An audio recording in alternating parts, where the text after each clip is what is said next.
3 parts is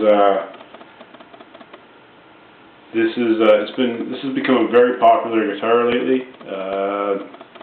Seen quite a few videos on it. I know there's a guy, DMO, said this was the greatest metal guitar of all time, or in his opinion, it was the greatest metal guitar he played. And so hey, no arguments with him. That's his opinion. I think it's an awesome guitar.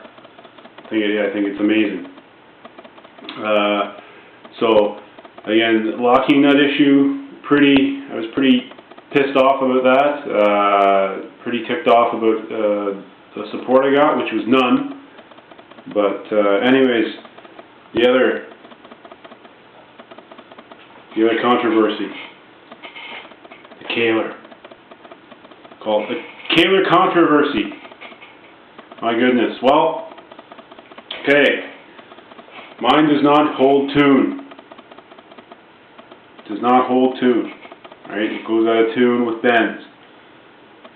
Tell you what I did. I watched the Whammy World video of how to properly set up a Kahler. Because I was having problems with it, so I did it. I set my rollers so low that the buzz, literally even on the high E string, was there. Like, it was crazy. I just wanted, because I wanted to see what the heck was going on here. It didn't make any difference in bends. All right, with the strings came back when I did high bends. They came back flat. I did everything just as he did in the video. It was properly intonated before. I bent the ball ends. Did a good bend in the ball end. Made sure the locking up that I fixed. No thanks to you, LTD. It was not done properly. Anyways, locking up was tight, and it's not all original. It's licensed, so it's going to wear it quicker because you can feel the metal softer. But anyways, I over tightened it just because I wanted to make sure. I over tightened it a little bit. Stretched the strings, had everything, had the cam flat, or at least level, I should say, with the rest of it just exactly as he did in the video. And unfortunately, it still came back. I didn't notice any. Maybe if I had done recordings and compared them, I would have noticed a difference. But personally, I honestly didn't. And it might be this guitar. It might be that a Kahler shouldn't be installed on this guitar. I don't know. Maybe it's me. Maybe I totally screwed everything up and I didn't do it properly. However, I tried the other way. I tried call it the DMO way. DMO Metal Guitars, his channel, and he does a couple things, some of them similar. What he recommends is first soldering your strings on the Kahler, which I did anyway because they break. All right. What happens with the way it is that it's a bit hard to explain, but if you can just visualize how especially the non-wound strings, how they're made is it's just the string, all right, and then it goes around the little ball at the end. The string goes around it, and it goes back and then wraps around the string that you play. Well, what happens is it slips, especially on a Kahler. I don't notice it as much on my other guitars, especially like a fixed bridge guitar. I don't notice it as much, but I know on the Kahler, the way the Kahler, I guess it's with the cam and how all the pressure on the string from the cam, it really breaks it down. It really makes it slip. It really makes the windings that hold the ball in the string slip. And what happens? Well, they end up going, and that's really noticeable, especially on the non wound strings, or just especially the bottom 3. Okay. So, anyways, what he does is solders the strings, alright, puts the bend in to make sure there is a bend in them still, puts cam underneath the strings to help reduce the friction on the cam, because that probably is a major culprit, because the rollers, if they're rolling free, I don't think it should be them, but although there is friction there. But anyways, puts chapstick underneath the strings on the cam, tilts the cam forward, I've done that as well, although he said on his he's got a 2300 which has a flat cam. This is a hybrid with the rounded cam, so doesn't work quite as much, although tilting it forward, I don't know if I have mine tilted forward as much as he has his, but it is tilted forward a little bit, and it does help. Okay, so I believe that's all he does. He's got the cam tilted forward, bent ball end, solder, and chapstick. Okay, I did that, and it's the best that I could get this to hold tune. Alright, on small bends,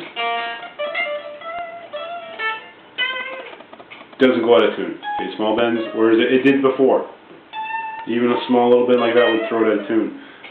Now, I'm not sure if it was in tune, let's check. Now, if it's in tune, if I just pull it out of the case like I just did, it takes a little while to kind of, I don't know, a little bit of playing to kind of get the strings back into playing shape. I'm not sure what that is, but anyways, once you do,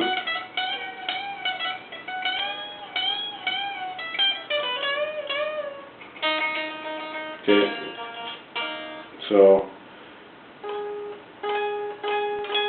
anyways, they're pretty much in tune, and they stay in tune with small bends. With really big bends, they go out of tune. Alright, I'm not going to sit here and do all the bends because if you don't believe me, you think I'm lying. But, okay, whatever. But they do. They go out of bend. Correction, go out of tune with big bends. Small bends, okay, no. Big bends, yes. So.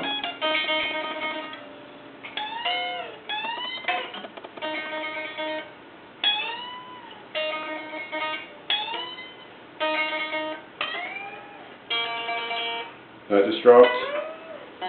Yeah, that dropped. So.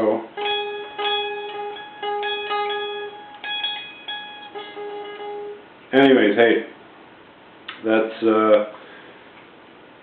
what I have. That's my take on the whole Kahler thing. Now, the other thing I'll address there is that the Wyoming World videos, okay, talking about how low the rollers have to be. Well, if that's the case, and maybe I just have a bad Kahler, I have a bad guitar, whatever, then the Kahlers need to be installed higher. Alright, they can't be so low, or at least how low this one is. Because I'll try and show you what my rollers are at. But they need to be installed lower if that's the case. Correction, installed higher so that you can get lower rollers. It's that simple, right? It's that's how low my rollers are. The ones on the treble side are a little bit lower, but anyway, so the Kahlers need to be installed higher. They need a shim in there, they need something. And that way, if the level of the Kahler is up here, well then the rollers automatically are going to be lower. That's going to, and one of the things that DMO said in his video is that players should be able to set their Kahler up however they want. And that's something that would allow much more of a tolerance for string height if the Kahlers were installed higher. So, now do I think I should have to go back and buy shims and put shims underneath the Kahler to so that after paying $1,200 for a guitar and then have to spend more money on shims, and it's not something I probably want. I could probably do it myself. Not something I don't think I'd do.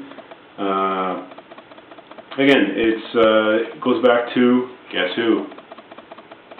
Possibly LTD if that's a Kahler fault. All right, they have to be installed higher. So anyways, that's my take on the Kahler. I don't know why people get so upset at saying that a Kahler goes out of tune. Mine does. All right, you want to sit there and send me messages saying I'm an idiot and I don't know how to set up a Kahler. Well then, do a video.